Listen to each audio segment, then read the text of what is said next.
नमस्कार मंडळी, मी अब्दुल एजाज आपल्या सर्वांचे या व्हिडिओमध्ये स्वागत करतोय.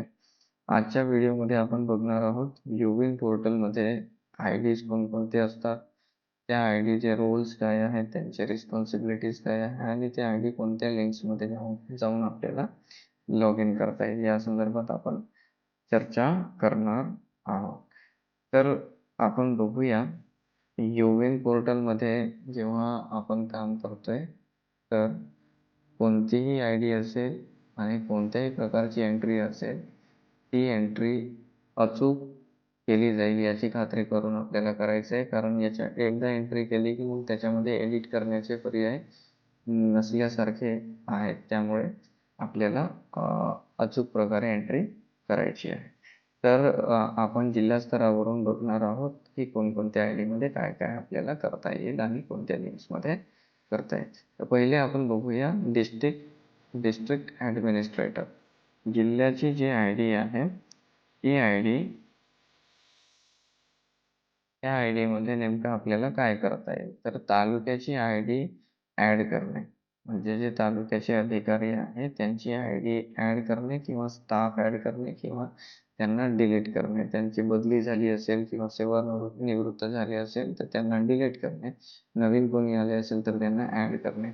तालुका स्तरावरचे अधिकाऱ्यांना ॲड करणे किंवा डिलीट करण्याचं काम हे जिल्ह्याच्या आय डीमधून करता येते. त्याच्यानंतर जे पूर्ण जिल्ह्यामध्ये जे काम होते तर त्या कामाचा लेखाजोखा बघणे, त्याच्यावर संनियंत्रण करणे, पर्यवेक्षण करणे याकरिता रिपोर्ट्सचा वापर करता येईल. हे दोन प्रकारचे कामं जिल्हा स्तरावरच्या आय डीमधून करता येते. याच्या व्यतिरिक्त इतर कोणतेच काम या आय डीमधून करता येत नाही. त्याच्यानंतर येते सब डिस्ट्रिक्ट ॲडमिनिस्ट्रेटर म्हणजे तालुका स्तरावरची आय डी. तालुका स्तरावरची जी आय डी आहे ही आय डी लॉग इन केल्यानंतर आपल्याला त्या तालुक्याच्या अधीनस्थ असलेले जेवढे आरोग्य संस्था आहे त्या सर्व आरोग्य संस्थांना क्रिएट करता येते. मग ते डिस्ट्रिक्ट हॉस्पिटल असेल, वुमेन हॉस्पिटल असेल, RH असेल, SDH असेल, PSC असेल, UPSC असेल तर या आरोग्य संस्थांना ते ॲड करता येईल. मग त्याच्यानंतर जे आरोग्य संस्था ॲड केले त्या प्रत्येक आरोग्य संस्थेमध्ये हेल्थ फॅसिलिटी मॅनेजर असेल किंवा डिलिव्हरी पॉईंट मॅनेजर असेल यांची आय डी क्रिएट करून देईल. मग त्याच्यानंतर आपल्या तालुक्याच्या अंतर्गत जे काम होत आहे यांच्यावर संनियंत्रण आणि पर्यवेक्षण करण्याकरिता रिपोर्ट्सचा वापर करणे, रिपोर्ट्स डाउनलोड करणे, एनालिसिस करणे तर या संदर्भातले कामं तालुक्याच्या आय डीमध्ये करता येते. आता हे लॉग इन कुठं करता येईल यांची आय डी तर यूविन पोर्टलमध्ये यूविन ॲडमिन मॉड्यूल जे आहे, यूविन ॲडमिनचं URL जे आहे या ठिकाणी जे दिसते त्या URL मध्ये त्यांची आय डी लॉग इन करून काम करता येईल. ठीक आहे. याच्यानंतर येते हेल्थ फॅसिलिटी मॅनेजर. आता health facility manager he I D district hospital असेल, वुमेन्स हॉस्पिटल असेल, GMC असेल, SDH असेल, RH असेल, PSC असेल, UPSC असेल कोणतीही आरोग्य संस्था असेल तर त्यांना हेल्थ फॅसिलिटी मॅनेजरची आय डी म्हणजे प्रशासकीय काम करायचे असेल तर ॲडमिनवाल्या URL मध्ये लॉग इन करून खालील प्रकारचे कामं करता येईल. ते आहे आता आपल्या अधीनस्थ असलेले उपकेंद्र ॲड करणे. समजा आपल्या ज्या आरोग्य संस्थेची आय डी आहे त्या आरोग्य संस्थेच्या अंतर्गत उपकेंद्र असतील तर त्याला ॲड करणे किंवा क्रिएट करणे आणि ही एकदाच करण्याची प्रक्रिया वारंवार करायचं नाही. त्याच्यानंतर आपल्या अधीनस्थ असलेले उपकेंद्रनिहाय आरोग्य सेवा सत्रस्थळ ॲड करणे. जे सेशन साईट्स आपण ज्याला म्हणतो, आरोग्य सत्रस्थळ, सेवा सत्रस्थळ ज्यांना म्हणतो, ज्या ठिकाणी लसीकरण केलं जाते ते ठिकाण आहे ते ठिकाणांची नावे ॲड करणे. त्याच्यानंतर स्टाफ ॲड करणे जे आवश्यकतेनुसार जसं बरेचसे वॅक्सिनेटर्स आहे सत्रस्थळांमध्ये काम करणारे त्यांना ॲड करणे. कोणाची बदली झाली असेल तर त्यांना डिलीट करणे किंवा कोणी नवीन आले असेल त्यांना ॲड करणे किंवा कोणाला एक्स्ट्रा चार्ज दिला असेल तर मग त्यांना ते सेशन साईट्स लिंक करणे अशा पद्धतीचे काम या ठिकाणी करता येईल.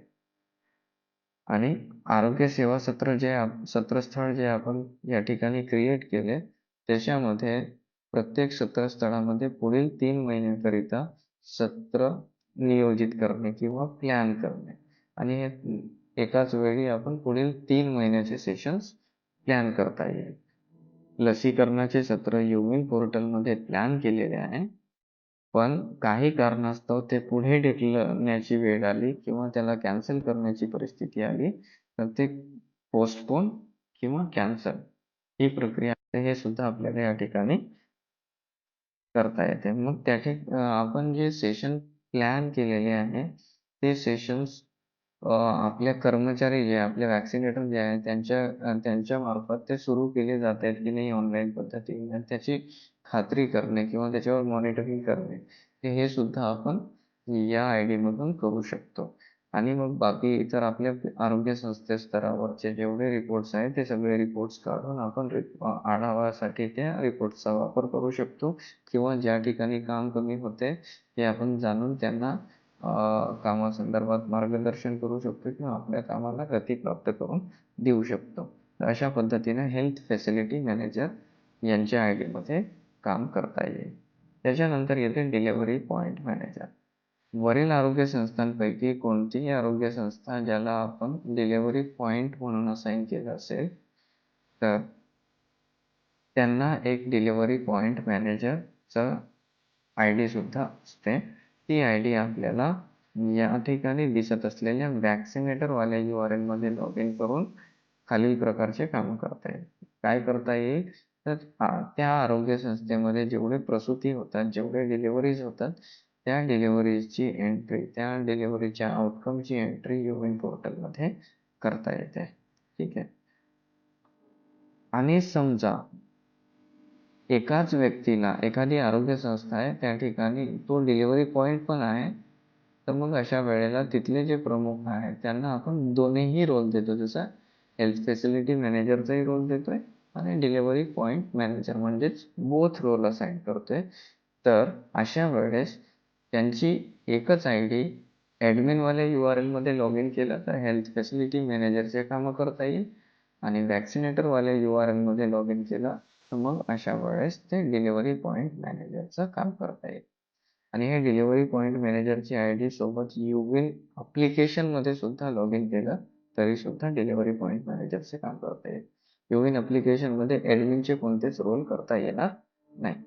फक्त URL मध्ये ॲडमिनचे रोल करता येईल. यामध्ये संभ्रम बिलकुल नको व्हायला. त्याच्यानंतर आहे वॅक्सिनेटर.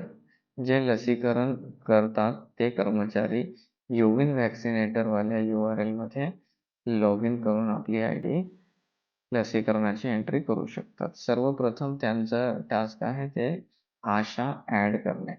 त्यांच्या अधीन असलेले आशा आहेत किंवा त्यांच्यासोबत जे आशा काम करतात त्यांना आपल्या UIN मध्ये सत्रस्थळनिहाय त्यांना ॲड करून घेणे आणि ही एकदाच करण्याची प्रक्रिया, वारंवार ही करावी लागत नाही. त्याच्यानंतर आहे लसीकरणाचे जे सत्र प्लॅन केले आहे, नियोजित केले आहेत, त्यांना सुरू करणे, युविन पोर्टलमध्ये ऑनलाईन पद्धतीनं सुरू करणे. त्याच्यानंतर लाभार्थ्यांचं रजिस्ट्रेशन करणे, ही प्रक्रिया सुद्धा आपल्या ID मधून करता येईल. आणि मागील लसीकरणाची नोंद, समजा लसीकरण केलेले लाभार्थी आहेत पण त्यांची एंट्री झाली नसेल तर मागील लसीकरणाची नोंद सुद्धा या ठिकाणी अद्ययावत करण्याचा पर्याय आहे. त्याच्यानंतर आज आपण जे लसीकरण सत्र घेत असतोय आणि त्याच्यामध्ये जेवढ्या लाभार्थ्यांचे लसीकरण केले त्यांची नोंद सुद्धा या ठिकाणी करायची आहे.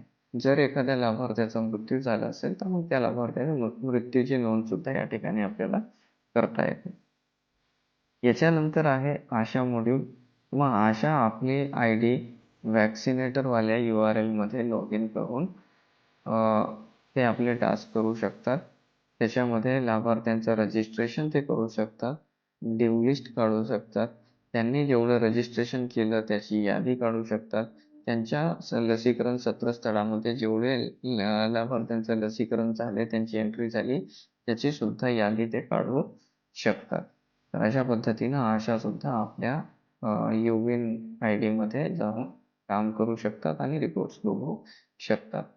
त्यानंतर आहे self registration module. Self registration मॉड्यूलमध्ये लाभार्थी स्वतः आपला रजिस्ट्रेशन करू शकतात किंवा लसीकरण घ्यायचं असेल त्यांना तर मग ते ऑनलाईन अपॉइंटमेंट घेऊ शकतात आणि त्या ठिकाणी जाऊन लसीकरण करून घेऊ शकतात. अशा पद्धतीनं युविन पोर्टल मध्ये वेगवेगळ्या प्रकारचे आय डीज आहेत आणि त्यांचे वेगवेगळे रोल